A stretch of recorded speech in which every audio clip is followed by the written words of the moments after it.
मुंबई के दादर में बीएमसी की कबूतर खाने पर कार्रवाई से भड़का गुजराती जैन समाज। दिल्ली के अस्पताल में एक बच्चे को किया गया एडमिट। डॉक्टर ने कबूतर से जुड़ी बीमारी का किया खुलासा। पूरा मामला समझने के लिए वीडियो को एंड तक देखिए।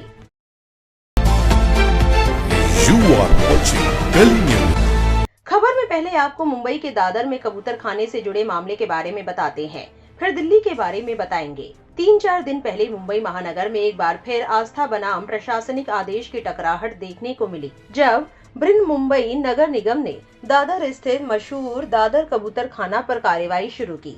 स्वास्थ्य कारणों का हवाला देते हुए बीएमसी ने कबूतर के दाना पानी के इस पारंपरिक स्थल को ढकने की कोशिश की, लेकिन वहां मौजूद जैन समुदाय के लोगों ने इसका कड़ा विरोध किया। बीएमसी की इस अचानक की गई कार्रवाई ने जैन समाज में आक्रोश की लहर दौड़ा दी। मौके पर बड़ी संख्या में जैन महिलाएं और श्रद्धालु इकट्ठा हो गए। उन्होंने न सिर्फ विरोध दर्ज किया, बल्कि घायल कबूतरों को बचाने के लिए एक डिब्बे में उन्हें इकट्ठा कर सुरक्षित किया। भावुक लेकिन दृढ़ लहजे में महिलाओं ने सवाल उठाया, क्या अब धार्मिक करुणा भी प्रशासन के निशाने पर है?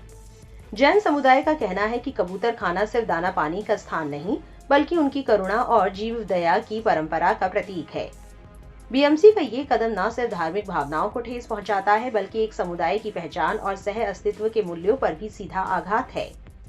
बीएमसी का तर्क है कि कबूतरों के कारण आसपास के इलाकों में स्वास्थ्य संबंधी समस्याएं बढ़ रही हैं और ये कार्रवाई पूरे शहर में सभी निर्दिष्ट कबूतर दाना पानी केंद्रों पर लागू की जा रही है। लेकिन स्थानीय निवासियों और धार्मिक संगठनों का आरोप है कि इस अभियान के पीछे धार्मिक और राजनीतिक मंशा छुपी है।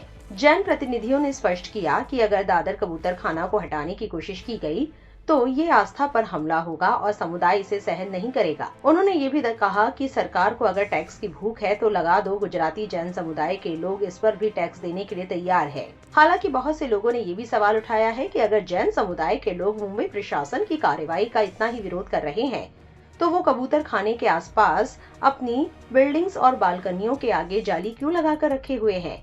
क्या ये दोहरा रवैया नहीं है? इन सवालों के बीच दिल्ली के सर गंगाराम अस्पताल में एक 11 साल की बच्ची को एडमिट किया गया। उसे पिछले कुछ दिनों से लगातार खांसी आ रही थी। जब दिक्कत बहुत बढ़ गई तो परिवार वाले उसे अस्पताल लेकर गए। वहां जांच हुई तो पता चला उसके फेफड़ों में सूजन थी और बच्चे को हाइपर सेंसिटिविटी न्यूमोइटिस नाम की एक बीमारी हो गई थी। मीडिया रिपोर्ट के मुताबिक चौंकाने वाली बात यह है कि ऐसा कबूतर के पंखों और बीट से एलर्जी की वजह से हुआ था। अब इस खबर को हम सभी को सीरियसली लेना चाहिए, क्योंकि हम में से कई लोगों की छतों पर या बालकनीज पर कबूतर आकर अपना घोंसला बना लेते हैं, फिर वहां पर बीट करते हैं, उनके पंख झड़कर गिरते हैं। इससे एलर्जी और फिर हाइपर सेंसिटिविटी न्यूमोइटिस हो सकता है। अब ये हाइपर सेंसिटिविटी न्यूमोइटिस होता क्या है और इसका कबूतर से क्या संबंध है? रिपोर्ट के मुताबिक ये बताया डॉक्टर अक्षित गुप्ता ने।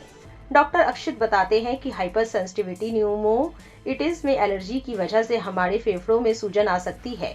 वो जख्मी हो जाते हैं और मरीज का सांस लेना एकदम मुश्किल हो जाता है। एडल्ट्स में ऐसा होना बहुत आम है, हालांकि बच्चों में कम मामले ही सामने आते हैं।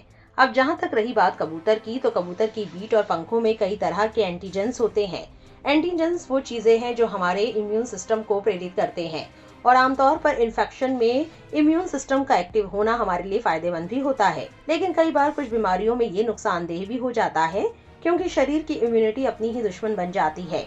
जब हम बीट या पंखों के संपर्क में आते हैं तो ये एंटीजन सांस से होते हुए फेफड़ों तक पहुंच जाते हैं। इससे फेफड़ों को नुकसान पहुंचता है।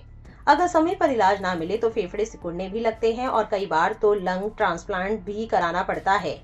जो लोग खेत में काम करते हैं, सड़कें साफ करते हैं या फिर ऐसा काम करते हैं जहां पे आइसोसाइनेट केमिकल का इस्तेमाल होता है, उन्हें हाइपर सेंसिटिविटी न्यूमोइटिस हो सकता है। ये मुर्गी और तोते से भी हो सकता है। अब अस्थमा के मरीजों को खास ध्यान रखने की जरूरत है। दरअसल जब लोगों को सांस में परेशानी होती है तो इसे अस्थमा से जोड़कर देखते हैं, लेकिन कई बार ये कबूतरों को दाना खिलाने या उनकी बीट पंख के संपर्क में रहने से भी हो सकता है। रिपोर्ट के मुताबिक डॉक्टर अक्षित आगे बताते हैं कि अगर आपको सांस लेने में परेशानी हो रही है, खांसी आ रही है, छाती में सिकुड़न महसूस हो रही है, सिर दर्द है, लगातार बुखार है, जोड़ और मांसपेशियों में भी दर्द है, तो डॉक्टर को दिखाना जरूरी है। ये भी जरूरी है कि आप घर के आंगन, बालकनी या छत पर कबूतरों को दाना ना खिलाएं। पब्लिक प्लेसेस में खुली हवा में दाना डालकर तुरंत वहां से वापस लौट जाए। जब भी दाना डालने जाए तो मास्क लगाकर जाए और हमेशा मास्क और ग्लव्स पहनकर ही कबूतर की बीट और पंखों को साफ करें। क्या समझे? बाकी इस पूरे मामले पर आपकी क्या राय है, कमेंट में लिखकर बता सकते हैं और ऐसी और जरूरी खबरों के लिए हमारे चैनल को सब्सक्राइब करना ना भूले।